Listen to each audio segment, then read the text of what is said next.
Ndabashuhuje mu izina rya Yesu Kristo w'i Nazareti. Imana yo mu ijuru ibahe umugisha mwebwe mwemeye gufatanya natwe muri iki kiganiro. Imana ibahe umugisha buri muntu wese wemeye kwemera ko tuganira ijambo ry'Imana, kandi Imana ihe umugisha wowe wemeye kumva iyi message nkuzaniye Imana yamaye kugira ngo yumve. Reka dutangire dusenga kugira ngo Imana yo mu ijuru ikomeze guhabwa icyubahiro. Mana, mu izina rya Yesu w'i Nazareti, uri Imana ivuga bikaba, iyo wategetse birakomera.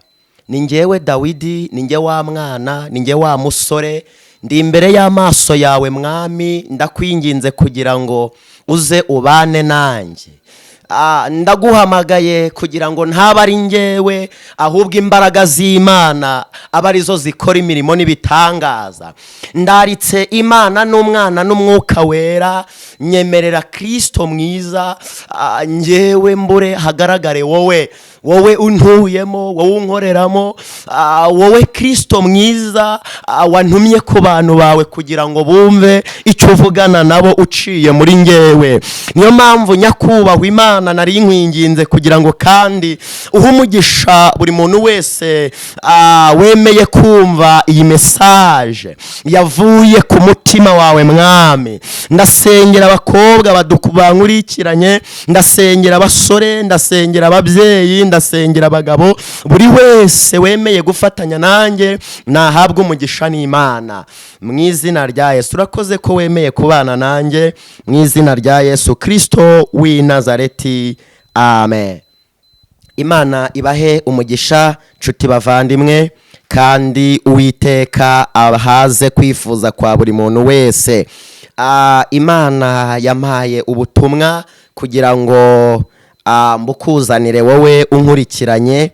Imana yamaye itangazo kugira ngo nditangarize abantu babashe kumenya icyo Uwiteka abashakaho. Reka dusome ijambo ry'Imana riri muri Matayo ibice byaho 15 umurongo waho wa 13. Matayo ibice 15 umurongo waho wa 13 haravuga ngo, arabasubiza ati, igiti cyose Data wo mu ijuru atateye kizaranduka. Mwakire neza ijambo ry'Imana. Ngo arabasubiza ati, igiti cyose Data wo mu ijuru atateye kizaranduka. Bisobanuye ngo hanyuma yo kumenywa ko hari ibyo Data atateye, bisobanuye ko hari n'ibyo abantu batera. Hari ibiti abantu cyangwa se umuntu ajya atera, ariko akabitera Imana itabifitemo uruhari. Imana ize irandure ibyatewe n'abantu ku buzima bwawe. Imana ize irandure ibyatewe n'abadayimoni ku buzima bwawe. Imana ize irandure ibyatewe na Satani ku buzima bwawe. Hari itangazo Imana yampaye, irangije irambwira ngo iri tangazo ndibwira abantu kandi baryumve ari benshi. Mu minsi yashize nari ndimo ndasenga, ndangije nza kugira iyerekwa, ndangije mbona ndi mu rugendo runini cyane, ariko kandi nabonaga ndi kumwe n'abandi bantu ndetse benshi. Twaje gukomeza urugendo twarimo, tuza kugera ahantu mu kibuga kinini cyane. Icyo kibuga, imbere y'icyo kibuga hari inzu, hari inyubako nini cyane. Iyo nyubako yari iri aho ngaho, yari nini idafite aho irangiriye. Kuri porotayi y'iyo nyubako hari abantu batatu, ari abamarayika. umwe yari ahagaze iburyo, undi ahagaze ibumoso, undi ahagaze hagati. uwari hagati yari afite urwandiko, urutonde ruriho abantu benshi. noneho abantu bari bateraniye muri cya kibuga yahamagaraga buri umwe wese, uwo ahamagaye niwe winjiraga. yakomeje guhamagara uwo yahamagaraga, icyamwinjizaga yerekanaga urwandiko. nabonaga uwinjira yinjiraga ari uko atanze urwandiko rwometseho akandi gakarita kameze nk'ikarita y'umubatizo kometse kuri rwa rwandiko. uwabaga ufite urwo rwandiko yarinjiraga. yakomeje arahamagara, bigenda gutyo. nagiye kubona mbona igihu cy'umwijima kibuditse aho ngaho, nk'uko ubona iyo imvura igiye kugwa uburyo hamanza hakaboneka igihu kinini cyane. nagiye kubona mbona rero icyo gihu kibuditse aho hantu hose, kandi icyantangaje ni uko nabonaga iyo nzu ariyo yonyine iri aho ngaho, nkabona nta yindi nzu iri aho hafi, ku buryo imvura iramutse iguye umuntu yabona aho yugama. naje kuzenguruka ya nyubako kugira ngo mbashe kureba ko hari undi muryango umuntu yacamo akageramo imbere adaciye kuri wa muryango. narazengurutse nsanga wa muryango abantu binjiriramo ni wo wonyine uri aho ngaho. naje gukomeza nkora ubushakashatsi kugira ngo ndebe basi ko hari umwenge umuntu yakwinjiramo kugira ngo abashe kugera muri ya nyubako adaciye muri wa muryango wari uriho bariyeri, wari uriho abarinzi. naje kugenzura nsanga nta n'umwenge umuntu yabasha gucamo kugira ngo ageremo imbere. naje rero gukomeza gutegereza kugira ngo ndebe ko naba umunyamahirwe, kugira ngo ndebe ko nanjye nahamagagwa. nagiye kubona mbona uwahamagaraga nanjye arampamagaye. amaze kumpamagara nakoze mu mufuka nsanga harimo urwandiko, ndarumuhereza amakaribu maze ndinjira. maze kwinjira yarantembereje, nageze muri sare yo hejuru nsanga harimo igiterane kinini cyane, harimo abantu barimo bararirimba kandi nkabona barishimye cyane. uwanembereje yarakomeje ankuraho anjyana ahandi. naje kugera muri korodoro ariko irimo ibyumba byinshi. korodoro irimo ibyumba byinshi, nkabona buri cyumba cyanditseho izina ry'umuntu, buri cyumba cyose nkabona cyanditseho izina ry'umuntu. arangije arambwira ngo iyo umuntu akoze neza ari mu isi aba yishakiraho kuba. wibuke Yesu ajya gukugwa mu bigishwa be yasize ababwiye amagambo akomeye. yarababwiye ngo nubwo ngiye kubategurira hanyu aho nzaba kugira ngo namwe ariho muzaba. Imana ishimwe. yarambwiye ngo iyo umuntu akoze neza ari mu isi, iyo umuntu akoze ibyo gukiranuka ari mu isi, aba yishakira aho kuzaba ari mu ijuru, abahategura. Imana ishimwe. iyo umuntu yakiranutse abategura aho azaba ari mu ijuru. Imana ishimwe ko igihe kizagera inaha tukahakurwa, twarangiza tukajya kuba aho twateguriwe n'Imana.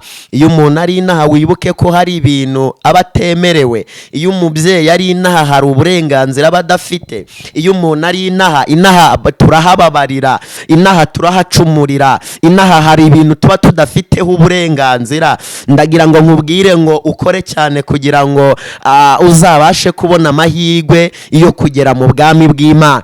yarakomeje arantambagiza, mbona ibyumba byinshi cyane, ambwira ko iyo umuntu akoze neza aba yitegurira aho azaba.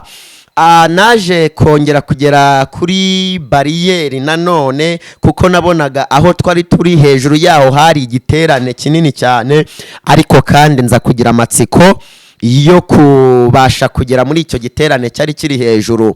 naho nahasanze abagabo babiri ndangije nza kubasaba ko bamuha uburenganzira bwo kwinjira kugira ngo ndebe ibikorerwa muri iyo sare yo hejuru. Barambwiye ngo igihe cyo kwinjira aho ntabwo kiragera. Narabinginze ngo mbashe kurebayo, barambwira ngo igihe cyo kwinjira aho ngaho ntabwo kiragera ku buzima bwanjye.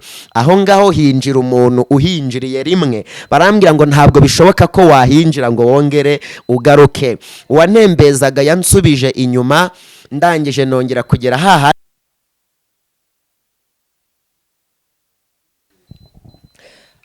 Arangije arambwira ngo abo ngabo bose basigaye inyuma y'amarembo batahawe amahirwe yo kwinjira. Arambwira ngo ningende mbabwire, arambwira ngo Dawidi we ngutumye nkwizeye, genda umbwirire abantu bagenda badafite urwandiko ngo Imana itanze amahirwe ya kabiri yo kugira ngo buri muntu wese abashe kwiyandikisha. Imana yarambwiye ngo intumye inyizeye, iranga ngo kandi nutababwira ahangaha wageze ntuzongera kuhagaruka ukundi utababwiye. Yarantumye ngo mbabwire ngo Imana itanze amahirwe ya kabiri. Nabonye Imana ifata urundi rwandiko rushya, ifata n'ikaramu, irangije irambwira ngo itanze amahirwe ya kabiri yo kugira ngo utariyandikishije abashe kwiyandikisha. Ndagira ngo mvugane n'abahanuzi bagenda nta rwandiko, mbabwire ngo Imana yatanze amahirwe ya kabiri. Bibiliya muri Zaburi ya 50 murongo wa 16 aravuga ngo Imana ibaza umunyabyaha iti ngo wiruhiriza iki kuvuga amategeko yanjye ugashyira isezerano ryanjye mu kanwa kawe, ngo ubwo urinyanga guhanwa, iyo ubonye umujura wishimira kubana nawe, ngo kandi ufatanya n'abasambanyi, ngo ibyo urabikora nka kwihorera ukibwira yuko mpanye nawe, ariko nzaguhana mbishyize imbere y'amaso yawe uko bikurikirana. Bivuze ngo hari abantu bakorera mu izina, nyirizina bakamusiga inyuma. Hari abahanuzi bahanurira mu izina, nyirizina ntawe uhari. Ndagira ngo nkubwire ngo Imana itanze amahirwe ya kabiri yo kugira ngo ubone amahirwe yo gutunga Imana muri wowe. Wiyandikishe ku rutonde rushya Imana itanze kugira ngo wowe wakoreraga mu izina ubashe gutunga nyirizina muri wowe. Yesu yaravuze ngo bazagera imbere ye ngo narangiza ababwiza ukuri, ababwire ngo nimwumve imbere mwa nkozi z'ibibi bimwe sinigeze kubamenya. Biragatsindwa kumara imyaka imaze nk'iyo maze nsenga, cyangwa kumara imyaka imaze nk'iyo wowe umaze usenga, maze wazagira kuri kiriya gihe umunezero wawe wari ugiye gusohora, cyangwa ibyishimo byawe byari bigiye gusohora, Yesu akakubwira ngo wa nkozi yibibiwe sinigeze kukumenya. Ubu koko wa muhanuzi we wazasobanurira Satani ngo iki? Wa mupasiteri we wazabwira Satani ngo iki? Ibaze umwanya ufata ukandagira Satani. Ibaze nawe igihe kinini umara wiyiriza ubusa, cyangwa se wirukana abadayimoni, ntubakorera, ntukorera Imana, uri hagati na hagati. Ni ikihe gisobanuro wazaha Satani? Iyo nsubije amaso inyuma, nta kindi Satani yabwira menu uwo nguwo wabaye macabiranye, ye gukorera Imana, ye no gukorera Satani. Nta kindi yazakubwira ngo nawe uraje koko muri izi nyo, muri uyu mwanda nawe uraje. Dawidi we nawe uraje, n'uburyo wahanuraga nawe uraje, n'uburyo waririmbaga nawe uraje. Imana ishimwe. Imana yarambwiye ngo itanze amahirwe ya kabiri. Imana ifite umugambi wo kuguhindurira intebe, wa muhanuzi we. Imana ifite umugambi wo kuguhindurira intebe. Menetaya sire sanse benekota la wiri gide bone shayine manda. Imana ifite umugambi wo guhindurira abanyamasengesho intebe. Imana ifite umugambi wo guhindurira abasambanyi intebe. Imana ifite umugambi wo guhindurira abajura intebe, ikabicaza ku ntebe yo gukiranuka. Imana iri kwandika urutonde rushya. Ndagira ngo nkubwire ngo ubu uri pasiteri, ubu uri aposo, ubu uri umuririmbyi, uririmba abantu bagafashwa muri uriya muryango, nta muntu uzinjiramo adafite urwandiko. ubuhanura bigasohora, uba uri enemanda, uba uri papa bitangaza cyangwa mama bitangaza. Ndagira ngo nkubwire ngo muri uriya muryango birasaba urwandiko taya sire sanse. Oya, ntabwo bisaba kuba umaze imyaka 10 uri umudiyakoni. Oya, ntabwo bisaba kuba umaze imyaka 2 uri umuhanuzi. Ntabwo bisaba kuba umaze imyaka 4 topene taya widimora uri umushumba, uyoboye paruwasi runaka, uyoboye umudugudu runaka. Birasaba urwandiko gusa. Hari umuririmbyi nkunda waririmbye, araririmba ngo hari igihe tuzaguruka dusigire satani y'isi, mu kirere hariyo bariyeri tuzitwaza risepasi. Hari abantu bari mu nzira badafite risepasi. Hari abaririmbyi bahagarara ku ruhimbi ariko bakahagarara nta risepasi bafite. Hari abahanuzi bahanura batafite risepasi. Hari abanyamasengesho bagenda bakorera mu izina, bagasengera mu izina bumvise kwa pasiteri runaka, bakumva ngo muri ririya torero barahanura bigacika, bararondora bikomeye, ariko bisaba risepa. Ibyo ntago ari byo bizakwinjiza mu bwami bw'Imana. Ubwami bw'Imana buraharanirwa. Imana yanumye ngo nkubwire wowe unkurikiranye ngo enetaya sire, nushaka urwandiko usenge wibitse urwandiko. Nabonye topene taya imvura nyinshi cyane igiye kugwa, kandi nkabona aho ngaho ni ahantu hahari ho kugama. Aho kugama nabonye hadahari, nabonye umuryango umwe wonyine, ari wo wonyine uri aho ngaho. Ndagira nkubwire inshuti yanjye, muhanuzi wo nkurikiranye, muvuga butumwa nkurikiranye, icyo Yesu agushakaho ni ugukora ibyo gukiranuka. Hari abantu bakorera mu izina bakabeshya ngo Imana yabatumye itabatumye, abandi bagahanura bitewe n'ibyo bashaka.